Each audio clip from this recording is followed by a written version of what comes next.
Hi guys, magluluto tayo ng mani. So, ituturo natin kung paano magluto ng mani.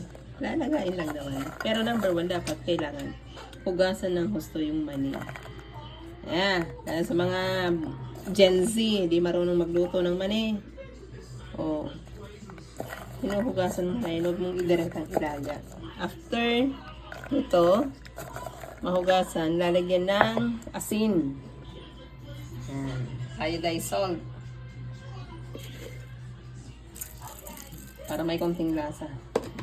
Tapos, lalagyan ng tubig. Papakuluan. Mga 2 baso. 5 to 10 minutes na kulo. Okay na yan.